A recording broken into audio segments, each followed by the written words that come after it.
A very good morning to all student. Once again, we are talking about the basic introduction and basic point related to the first chapter of the class 12 accountancy, that is an financial statement of not-for-profit organization. You know very well what is not-for-profit organization. Not non-trading or not-for-profit organization are mostly voluntary organization which do not have any profit motive.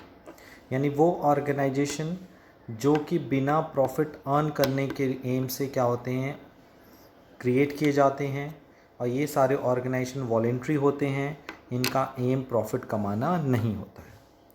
इस chapter से related पहले भी हम लोगों ने कई सारी important चीज़ें डिस्कस कर ली है, और इस सेगमेंट पे हम लोग डिस्कस करने वाले हैं the important points related to the financial statement of not-for-profit organization. So firstly in this video we are discussing about the features of not-for-profit organization, and thereafter we will discuss about the financial statement of not-for-profit organization, how not-for-profit organization prepared the receipts and payment account, income and expenditure account, and the balance sheet. Okay, so without creating any delay, let's start the first topic of today's video, that is a feature of not-for-profit organization. The main characteristics of not-for-profit organizations are: the number one, such organizations are formed for providing services to a specific group or to the public at large. यानी ये organisation service provide करने के लिए बनते हैं किस कैसे group को, स्पेसिफिक ग्रुप्स को, वो भी लार्ज लेवल पे।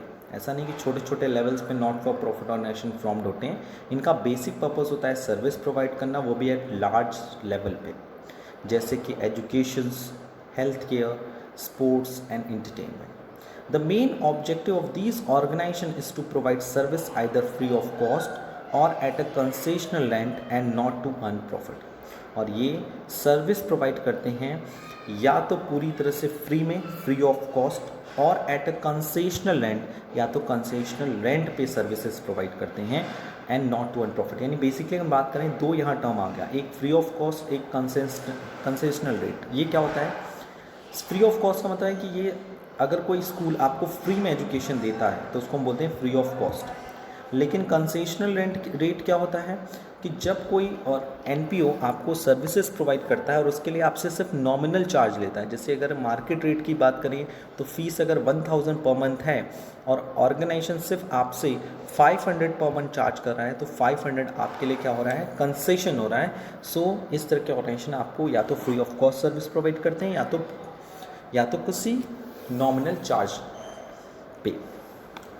Second, these organizations are set up by charitable institution, trust, club or society, and subscriber to such organization are called members. ये ऑर्गेनाइजेशन स्पेशली किसी चैरिटेबल इंस्टीट्यूशन के थ्रू, किसी trust के through, clubs के through या societies के through develop किए जाते हैं, और उसके जो सब्सक्राइबर होते हैं, यानी कि अगर हम मेंबर्स की बात करें तो वो उसके मेंबर कहलाते हैं। सिंपल सी बात है। These organizations are usually managed by managing bodies or executive committee elected by its member. Simply अगर हम बात करें तो एक बड़े लेवल का एनपीओ है, तो उस एनपीओ को चलाने के लिए जितने एनपीओ के शेयर होल्डर्स हैं या ओनर्स हैं वो सब मिल के नहीं चलाते। उसमें से हम कुछ मेंबर्स को क्या करते हैं, मेंबर्स के थ्रू कुछ एक कमेटी बनाई जाती है, जो मेंबर, जैसे एक एनपीओ जिसमें लगभग 100 मेंबर्स हैं, तो 100 मेंबर्स क्या करेंगे, किसी 5 मेंबर को या 10 मेंबर्स को मैनेजिंग डायरेक्टर या एक बोर्ड के रूप में या कमेटी के रूप में एक फ्रेम किया जाएगा, जो इलेक्ट कैसे होंगे? मेंबर्स के through. Number 4, the main source of their income. अगर हम इस एनपीओस की मेन सोर्स की बात करें तो उसमें आता है सब्सक्रिप्शन फ्रॉम देयर मेंबर्स के थ्रू जो सब्सक्रिप्शन आता है वो। Donation from its member and others, donation members भी कर सकते हैं, मेंबर्स के अलावा कोई आउटसाइडर भी कर सकते हैं। लिगेसीज का मतलब होता है कि अगर कोई डिसीज्ड पर्सन है, उसने अपनी विल, अपनी पूरी प्रॉपर्टी अपने विल के थ्रू क्या कर दी हो, एनपीओ को दे दी हो, तो वो भी एनपीओ के मेन सोर्स ऑफ इनकम में काउंट होती है। Financial assistance from government in the form of grant and aid, मतलब गवर्नमेंट भी क्या करती है, इस तरह के एनपीओस को फाइनेंशियल असिस्टेंस देती है। फाइनेंशियल असिस्टेंस मतलब फाइनेंशियली हेल्प करती है। इनकम फ्रॉम इन्वेस्टमेंट, ये एनपीओस क्या करते हैं, जो पैसे आते हैं उस पैसे को या तो अपने ऑपरेटिंग एक्टिविटी में इन्वेस्ट करते हैं या तो किसी अदर्स जगह पे इन्वेस्ट करते हैं, जैसे किसी की शेयर खरीद लेते हैं, किसी कंपनीज में इन्वेस्ट कर देते हैं, तो उसके बदले जो उनको इंटरेस्ट या डिविडेंड मिलता है, so it will be also the part of the main source of the NPO of income. The fund raised by such organization through various sources are credited to capital fund और general fund। जो भी fund raised होता है इस organisation के through, उसे हम capital fund में क्रेडिट करते हैं या जनरल फंड में क्रेडिट करते हैं। यानी अगर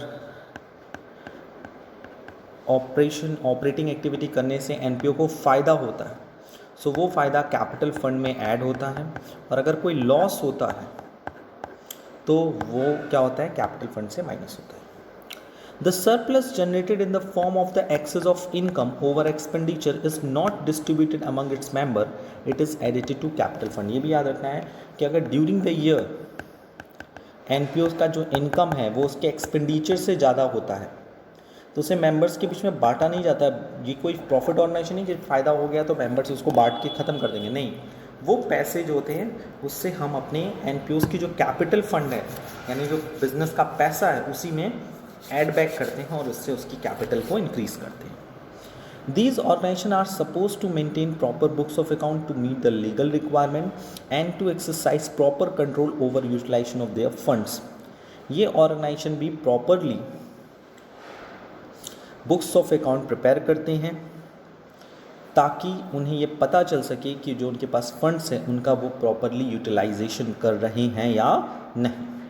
number 8, these organization are suppose to prepare their financial statement at the end of the each accounting period in the form of, listen carefully, ये ऑर्गेनाइजेशन साल के एंड में फाइनेंशियल स्टेटमेंट प्रिपेयर करते हैं, रिसीप्ट्स एंड पेमेंट अकाउंट बनाती हैं, second income and expenditure account बनाते हैं, थर्ड बैलेंस शीट बनाते हैं। इस पर हम लोग डिटेल डिस्कशन बाद में भी करेंगे कि कैसे कोई भी एनपीओस अपना रिसीप्ट्स एंड पेमेंट अकाउंट बनाती है या फिर इनकम एंड एक्सपेंडिचर अकाउंट बनाती है या फिर बैलेंस शीट बनाती है।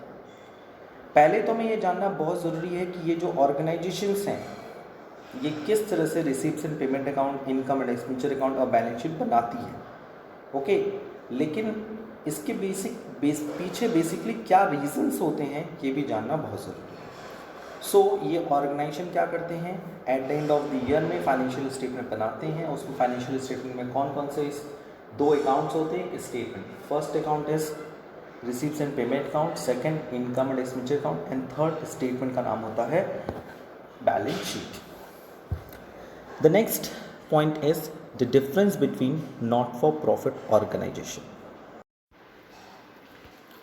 So the next point is difference between not-for-profit organization and profit organization. So the first difference on the basis of the primary object. The primary objective of not-for-profit organization is to provide service. अभी हम लोग इसी word पे बात कर रहे थे कि जो नॉट फॉर प्रॉफिट ऑर्गेनाइजेशन होते हैं उनका मेन एम जो होता है वो प्रॉफिट कमाना नहीं होता है, उनका मेन एम होता है अपने मेंबर्स को सर्विस प्रोवाइड करना। Where is in profit earning organisation the primary objective of such organization is to earn profit, इनका एम होता है प्रॉफिट कमाना। Second, capital versus capital fund. Profit organization की अगर हम बात करें, so basically these organization do not maintain any capital account, ये कैपिटल अकाउंट मेंटेन नहीं करते। Instead they maintain capital fund which include life membership fees, legacies and surplus। यानी not for profit organisation क्या करते हैं, वो कैपिटल अकाउंट मेंटेन ना करके बल्कि कैपिटल फंड अकाउंट मेंटेन करते हैं। यानी capital fund basically capital fund maintain करते हैं। उस फंड में जितने भी बेसिकली फंड्स होते हैं ऑर्गेनाइजेशन के, जैसे कि लाइफ मेंबरशिप फीस हो, आपकी लेगेसीज हों, या कोई भी सरप्लस अगर ड्यूरिंग द ईयर इनकर्ड होता है, जिसे हम लोग बोलते हैं excess of income over expenditure, उसको हम लोग काउंट करते हैं।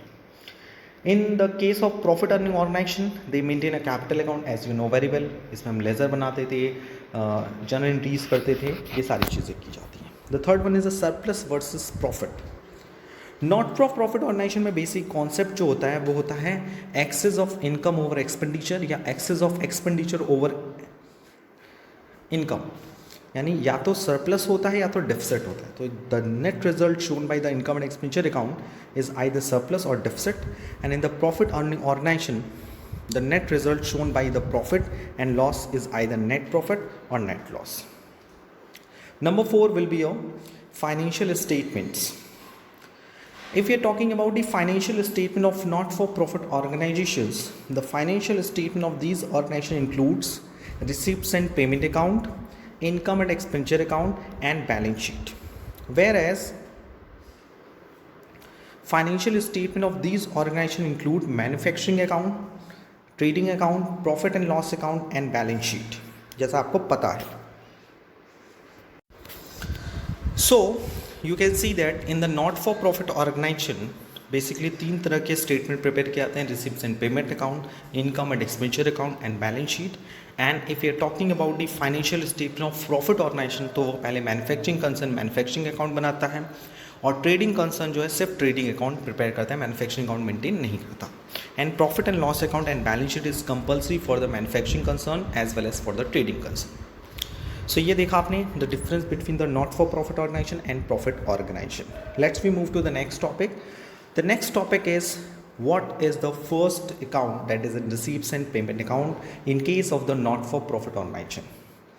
You know very well, if you are talking about the financial statement prepared by the not for profit organization at the end of the accounting year, that is in first account is receipts and payment account, second will be income and expenditure account, the third will be a balance sheet. Means अगर NPO यानी not for profit organization की बात किया जाए तो उसमें सबसे पहले अकाउंट बनता है receipts and payment account. So receipts and payment account is summary of the cash transaction of the particular period. अगर हम समरी में कहें तो रिसीप्ट्स एंड पेमेंट अकाउंट का बेसिक पर्पस होता है कैश ट्रांजेक्शन की एक समरी बनाना. यानी बिजनेस में जितने भी कैश रिसिप्ट्स हो पाए हों या कैश पेमेंट्स हुए हों उनको एक टेबुलर फॉर्म में, एक अकाउंट के फॉर्म में प्रेजेंट करना. Cash receipts and cash payments दोनों को अलग अलग क्लासीफाई करके ये बताना कि during the year, during the accounting year कितना कैश इनफ्लो हुआ, कितना कैश आउटफ्लो हुआ और eight the end of the year कितना कैश बैलेंस्ड है. It records all cash receipts and cash payments irrespective of the fact whether they are capital revenue items and whether they relate to the current accounting period or not. मतलब आप जब भी receipts and payment account बनाओगे तो उसमें हम cash book की तरह प्रिपेयर करेंगे. कैश बुक में आपको पता है कि हम कैश आएगा तो रिकॉर्ड करेंगे, चाहे वो कैपिटल आइटम से हो, चाहे रेवेन्यू आइटम से हो, चाहे वो करंट अकाउंट से रिलेटेड हो, चाहे वो प्रीवियस ईयर से रिलेटेड हो, चाहे वो नेक्स्ट ईयर से रिलेटेड हो. सिमिलरली अगर हम लोग पेमेंट्स की भी बात करते थे, कैश पेमेंट्स की बात करते, उसमें हम लोग सारी चीज़ों को कंसिडर करते थे, चाहे वो कैश रिसीप्ट्स हो, पेमेंट्स हो, चाहे वो कैपिटल आइटम्स हो, चाहे वो रेवेन्यू आइटम्स हो, चाहे वो करेंट ईयर से रिलेटेड हो, चाहे वो प्रीवियस ईयर से. मतलब अगर हमने रेंट पे किया तो अगर वो करंट ईयर से है तो भी रिकॉर्ड होगा, नेक्स्ट ईयर से है तो भी रिकॉर्ड होगा, प्रीवियस ईयर का पे किया तो भी वो रिकॉर्ड होगा. और कैश रिसीप्ट के भी केस में अगर सब्सक्रिप्शन मिला, करेंट ईयर का मिला, चाहे प्रीवियस ईयर का मिला, चाहे नेक्स्ट ईयर का एडवांस में मिल गया तो भी उसको रिकॉर्ड करेंगे. The account start with the opening cash balance and similarly closes with closing cash balance. मतलब रिसिप्ट्स एंड पेमेंट अकाउंट में अगर कोई पहले से कैश बैलेंस है तो उसको रिकॉर्ड करेंगे और eight the end of the year अगर कोई कैश बैलेंस लेफ्ट हो जाएगा तो उसको भी हम रिकॉर्ड करते हैं. If you are talking about the ideal definition which are given by the William Pickles, receipts and payment account is nothing more than the summary of the cash book which include the cash and bank transactions over a certain period analyzed and classified under suitable headings. It is a form of the account most commonly adopted by the treasurers of societies, clubs, associations when preparing the result of the year's working. If you are talking about the essentials of the capital revenue items, सो अगर हम बात करते हैं तो receipts and payment account के कौन कौन से इसेंशियल्स हैं. द मेन इसेंशियल्स और feature of the receipts and payment account can be summarised as follows.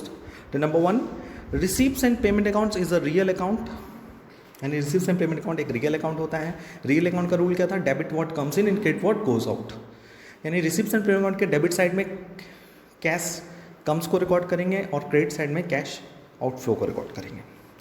It start with the balance in the beginning of the accounting year. और इसका जो start होता है वो ओपनिंग बैलेंस से होता है कि अगर at the beginning of the year कोई कैश बैलेंसेस है तो उसको स्टार्ट करते हैं और एंड करते हैं at the end of the accounting year. All cash receipts are recorded on the debit side. Similarly यानी जो भी कैश रिसीप्ट्स होंगे उन्हें डेबिट साइड में रिकॉर्ड करेंगे और जो भी पेमेंट्स होंगे उनको क्रेडिट साइड में रिकॉर्ड करेंगे. It is an abbreviated copy of the cash book. यानी cash receipts and payment account एक तरह से कैश बुक की तरह ही होता है जिसमें कैश एंड और कैश बुक का कौन सा column 2 column.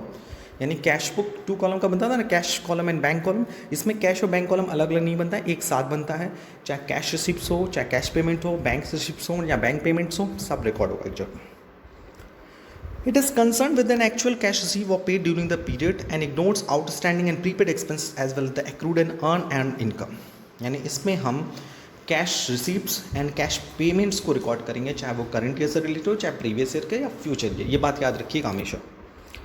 It records all cash receipts and payment irrespective of the fact whether they are of capital nature and debt of the revenue nature or they are related to the current year or not. यही simply मैं बात कर रहा हूँ कि receipts and payment account बनाते वक्त सिर्फ cash payments and cash receipts को रिकॉर्ड करना है, whether they are related to the capital item और रेवेन्यू आइटम्स, चाहे वो करंट ईयर से रिलेटेड हो, चाहे वो नेक्स्ट ईयर से रिलेटेड हो, चाहे वो प्रीवियस ईयर से हो. ये तो पीरियड की बात हो गई, टाइम की बात हो गई. और इसमें रिकॉर्ड करते समय ये भी ध्यान रखना है कि वो किस नेचर का है. ये ध्यान देने की ज़रूरत नहीं है, वो किसी भी नेचर का हो, चाहे वो रेवेन्यू आइटम्स हो, चाहे वो कैपिटल आइटम्स हो, हम उसको रिकॉर्ड करेंगे. What is necessary is that the receipts and payment account should have taken place during the period to which the receipts and payment account relates. This account records only the actual receipts and payment of cash. Non-cash items such as depreciation, outstanding prepaid expenses are to be ignored. ये भी ध्यान रखना है. Non-cash expenses यानी जिस expenses से ना पैसा आए ना जाए, प्रीपेड हो, आउटस्टैंडिंग हो, चाहे वो depreciations हो, उनको हम रिकॉर्ड नहीं करते. This account does not tell us whether the current income exceed the current expenditure.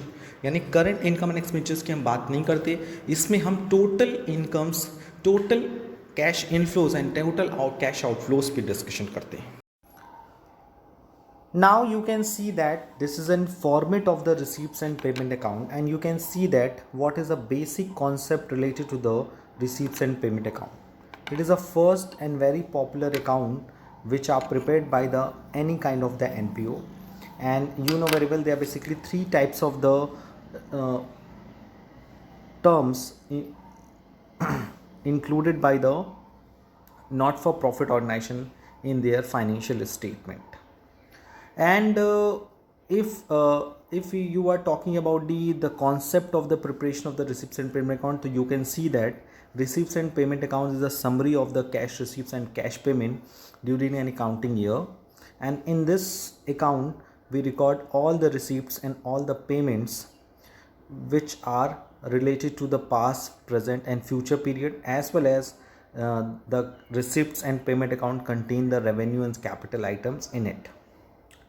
Okay, as on the other hand, if we are talking about the concept beyond the preparation of the receipts account, so you can see that in the receipts and payment account, in the debit side, firstly we write down the opening balance of the cash in hand and cash at bank, and in this side you can see that we record all types of the receipts, that is an capital receipts and revenue receipts. And in the revenue receipts you can see that the items are subscription, general donation, general grant, proceeds and entertainments, income from lectures, interest or dividend on general investments, sale of newspaper or scraps, rent, miscellaneous receipts.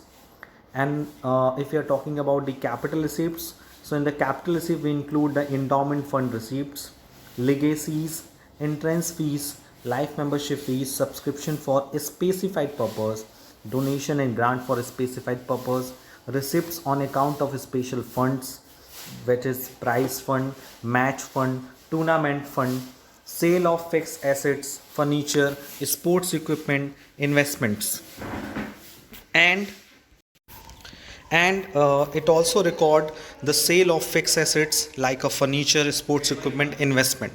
and the last topic is interest on spatial funds. And if we are talking about the payment side, the first one is the revenue payments. In the revenue payments we record the printing and stationery cost, newspaper, magazine and periodicals, postage expenses, repair expenses, charity expenses, advertisement, audit fees, maintenance charges, salaries, fees, entertainment expenses, rent, insurance, honorarium, municipal tax, bar expenses, bar purchases, gardening. And in the capital payments we record the purchase of books, purchase of buildings, building construction, sports equipments, cost of lands, investments, government loan, furniture, drawings. And after deducting the cash receipts, after deducting the cash payments from the cash receipts, we find out the closing balances of the cash and cash at bank.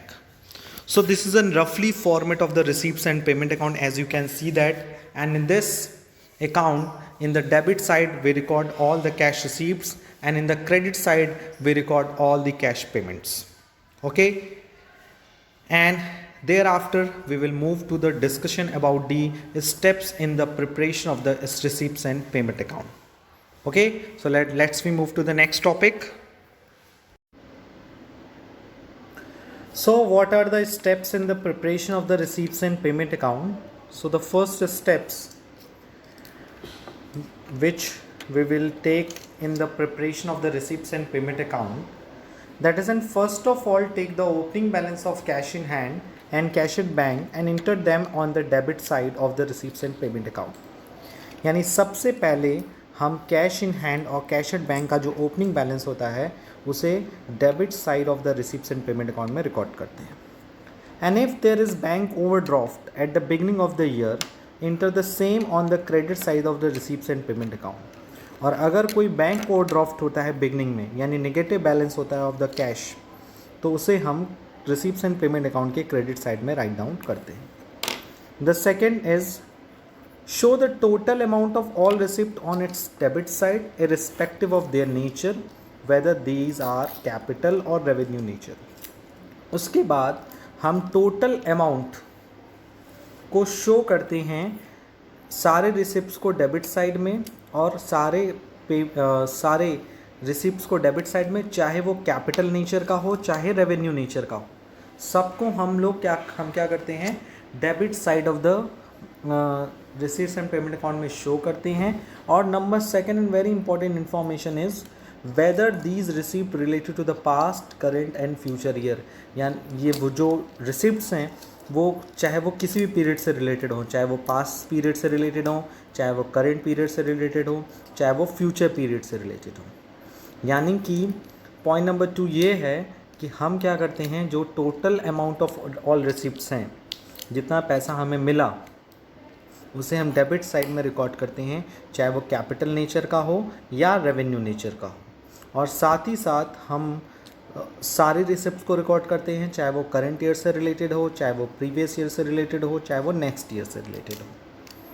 Number third, show the total amount of all payment on it's credit side. और credit side में हम क्या करते हैं, सारे payments को show करते हैं, चाहे वो पास्ट ईयर से रिलेटेड हो, चाहे वो करेंट ईयर से रिलेटेड हो, चाहे वो फ्यूचर ईयर से रिलेटेड. मतलब चाहे सारे रिसिप्ट्स को हम डेबिट में लिखेंगे और सारे पेमेंट्स को हम क्रेडिट में लिखेंगे. और 2 इम्पॉर्टेंट पॉइंट रिसिप्ट से रिलेटेड, पेमेंट से रिलेटेड ये है कि कोई भी तरह का नेचर का कैपिटल रिसिप्ट्स हो, चाहे कैपिटल पेमेंट्स हो या रेवेन्यू एक्सपेंस हो या रेवेन्यू रिसिप्ट्स हो, उसे हम रिसिप्ट्स एंड पेमेंट अकाउंट में रिकॉर्ड करते हैं. और whether it is related to the current year, next year or the past year. Number 4, none of the receivable income and payable expense is to be shown in this account. यानी receipts and payment account में हम receivable income या फिर payable expense को record नहीं करते. receivable income का मतलब होता है वो income जो अभी received नहीं हुई है, and payable expense का मतलब होता है कि वो expense जो अभी पे नहीं हुआ है. मतलब इसमें एक्रूड इनकम और आउटस्टैंडिंग एक्सपेंस को रिकॉर्ड नहीं किया जाता. यानी वो इनकम जो हमें मिली नहीं है या जो एक्सपेंस अभी तक हमने किया नहीं है उसको हम रिसीप्ट्स एंड पेमेंट अकाउंट में रिकॉर्ड नहीं करते हैं। नंबर 5, यानी हमने पहले क्या किया, ओपनिंग बैलेंसेस को डेबिट में लिखा रिसिप्ट्स एंड पेमेंट अकाउंट में। दूसरा, सारे रिसिप्ट्स को डेबिट साइड में और सारे पेमेंट्स को क्रेडिट साइड में लिखा। और एक्रूड इनकम और आउटस्टैंडिंग एक्सपेंस को हम रिकॉर्ड नहीं करते। अब हम दोनों साइड टोटल करेंगे, लिखा है ना, डेबिट साइड को टोटल करेंगे, क्रेडिट साइड को टोटल करेंगे। And find out the difference between the total of debit side and the total of credit side of the account and show the same on the credit side as well as the closing balance of cash in bank। यानी कि हम debit side और credit side को total करेंगे और अगर credit side का balance ज़्यादा आए, कम आए और डेबिट साइड का बैलेंस ज़्यादा आए तो उस केस में हम जो क्लोजिंग बैलेंस है उसे बाई बैलेंस सीडी करके शो करेंगे in the credit side of the receipts and payment account. And if the total of the credit side is more than the total of the debit side, यानी जब हमारा credit side ज़्यादा हो debit side कम हो तो उस situation में हम डेबिट साइड में टू बैलेंस सीडी करके शो करेंगे और अकाउंट को क्लोज करेंगे। और किस नाम से शो करेंगे, बैंक ओवरड्राफ्ट के नाम से शो करेंगे। तो ये कुछ इंपॉर्टेंट स्टेप्स है which we will take in at the time of the preparation of the receipts and payment account. Now we are moving to the next topic, that is the difference between the receipts and payment account and the cash book. So what are the difference between the receipts and payment account and the cash book? So there are basically 6 differences between the receipts and payment account and the cash book. So in today's video we will discuss about it. Through all cash transactions are recorded in the receipts and payment account as well as in the cash book। मतलब receipts and payment account हो चाहे cash book हो, दोनों में हम सारे cash receipts and सारे cash payments को रिकॉर्ड करते हैं, यानी दोनों का नेचर लगभग सेम है। Even then there are some differences between the two, लेकिन उसके बावजूद भी दोनों में काफ़ी अंतर देखने को मिलता है, which are as follows। Serial number 1, on the basis of the difference. That number 1 is basis. Receipts and payment account is the basis of the cash book। यानी किसी भी NPO का जो receipts and payment account होता है वो cash book के basis पे prepare होता है, और जो cash book है it is prepared on the basis of the cash receipts and cash payments। Second is period। Receipts and payment account is prepared at the end of the accounting year and it is a summary of the cash book। ये भी याद रखिएगा, receipts and payment account her accounting year के end में बनाया जाता है और ये cash book की summary की तरह यूज़ किया जाता है। Whereas cash book is prepared daily on the basis of the cash receipts and cash payment। यानी receipts and payment account at the end of the accounting year बनाया जाता है जो cash book की summary की तरह यूज़ किया जाता है, और कैश बुक जो होता है वो प्रिपेयर किया जाता है डेली बेसिस पे, यानी डेली कितना पैसा आया और कितना पैसा गए। Next, debit and credit side. अगर हम डेबिट एंड क्रेडिट साइड की बात करें तो रिसिप्ट्स एंड पेमेंट अकाउंट में डेबिट एंड क्रेडिट साइड की जगह receipt side and payment side use किया जाता है, और कैश बुक में you know very well debit side and credit side follow up किया जाता है। Number 4, part of double entry system। Receipts and payment account is not a part of double entry system as you know very well।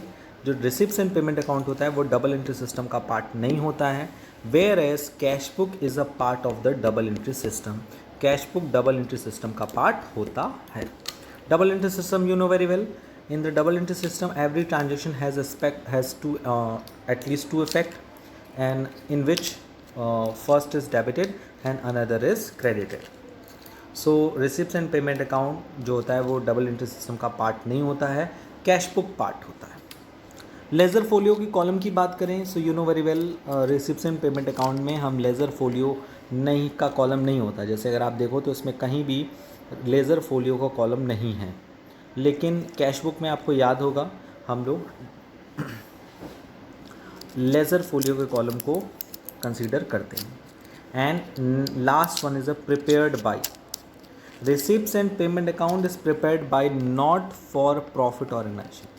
ये receipts and payment account कौन बनाता है? Not for profit organisation बनाए जाते हैं, जबकि cash book is prepared by all organisation. Cash book सारे organisation के थ्रू बनाया जाता है, whether they are profit earning और नॉट फॉर प्रॉफिट अर्निंग। यानी चाहे वो प्रॉफिट ऑर्गेनाइजेशन हो, चाहे वो नॉट फॉर प्रॉफिट ऑर्गेनाइजेशन हो, ये सारे के सारे क्या प्रिपेयर करते हैं?